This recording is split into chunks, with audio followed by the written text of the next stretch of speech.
जय हिंद दोस्तों आज एसएससी स्टेनो डिक्टेशन श्रृंखला का 13वां डिक्टेशन है और यहाँ पर आप लोगों को डेली डिक्टेशन प्रोवाइड किया जाता है।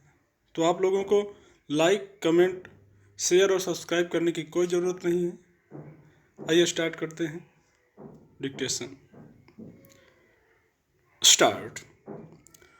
सभापति जी, सदन में आज एक अति महत्वपूर्ण विषय पर बहस हो रही है। मैं लगभग 30 वर्षों से इस क्षेत्र से निरंतर जुड़ा हुआ हूँ। इस संबंध में मुझे भी आपने अपने विचार प्रकट करने का अवसर प्रदान किया है। इसके लिए मैं आपका हृदय से आभार प्रकट करना चाहता हूँ।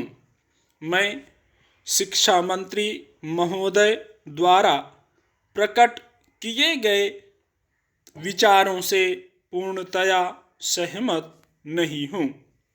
विश्वविद्यालय अनुदान आयोग द्वारा प्रस्तुत रिपोर्ट में कुछ मुद्दे ऐसे हैं जिन पर इस सदन में विस्तार से चर्चा करने की आवश्यकता है। चूँकि चर्चा करने के लिए बहुत कम समय दिया गया है, अतः मैं कम से कम शब्दों में अपनी भावनाएं प्रकट करने की कोशिश करूँगा। मुझसे पहले भी इस विषय पर काफ़ी सदस्य बोल चुके हैं और सभी ने शिक्षा प्रणाली में परिवर्तन करने की ज़रूरत पर बल दिया है। मैं विश्वविद्यालय अनुदान आयोग द्वारा पेश की गई रिपोर्ट से संबंधित 3 मुद्दों पर अपने विचार प्रकट करना चाहूँगा। पहली, हमारी शिक्षा प्रणाली में बुनियादी सुधार लाने की आवश्यकता है, जिसका रिपोर्ट में भी जिक्र किया गया है। दूसरा, विद्यार्थियों में व्याप्त असंतोष को हटाना तथा तीसरा, शिक्षकों के लिए विकास कार्यक्रम तैयार करना है। मैं समझता हूँ कि कई वर्षों से शिक्षा प्रणाली में परिवर्तन नहीं किया गया है। देश की परिस्थितियों को ध्यान में रखकर शिक्षा प्रणाली बनाई जाती है। आज शिक्षा प्रणाली काफ़ी समय पहले बनाई गई थी और उस समय की परिस्थितियों को ध्यान में रखकर बनाई गई थी। देश की उन्नति के लिए आज जिन साधनों की आवश्यकता है, उसी आधार पर आज शिक्षा प्रणाली बनाई जानी चाहिए।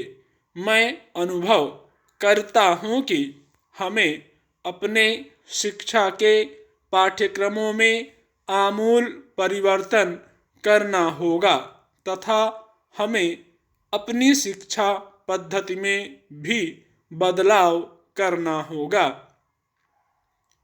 मैं आपसे यह निवेदन करना चाहता हूँ कि शिक्षा जैसे अति महत्वपूर्ण विषय पर चर्चा करने के लिए कुछ अधिक समय दें, ताकि सभी सदस्यों को अपने विचार प्रकट करने का अवसर मिल सके और इस संबंध में कोई ऐसी नीति बना सकें जिससे देश को लाभ मिल सके। मैं सुझाव देना चाहता हूँ कि सबसे पहले बुनियादी शिक्षा प्रणाली में परिवर्तन किया जाए। पाठ्यक्रम में परिवर्तन करने के लिए शिक्षा से जुड़े व्यक्तियों को लिया जाए जिनका इस क्षेत्र में अनुभव हो। जब तक अनुभवी व्यक्तियों को शिक्षा प्रणाली में परिवर्तन करने के लिए नहीं चुना जाएगा, कोई बदलाव शिक्षा में नहीं हो पाएगा।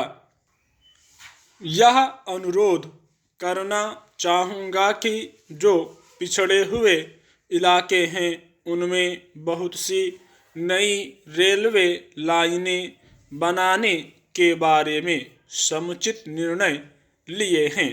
मध्य प्रदेश की स्थिति के संबंध में अनेक बार जोर दिया गया है और महत्वपूर्ण प्रस्ताव विचाराधीन हैं। विकास की दृष्टि से वहाँ के लिए जो प्रस्ताव है उस पर भी विचार करके प्रस्ताव पारित होना चाहिए। आखिर में एक बात इस संबंध में और कहना चाहूँगा कि जहाँ तक वेतन और महंगाई का प्रश्न है, यह एक बड़ा राष्ट्रव्यापी प्रश्न है। इस पर कई दृष्टियों से विचार किया जा रहा है। वेतन का काम की मात्रा से संबंध स्थापित किया जाना चाहिए। दुनिया के अन्य जो प्रगतिशील देश हैं उन्होंने भी इस नीति को अपनाया है। महंगाई और बढ़े हुए वेतन का कोई अंत नहीं है। महंगाई बढ़ती जाती है तथा समस्याएं भी बढ़ती जाती हैं।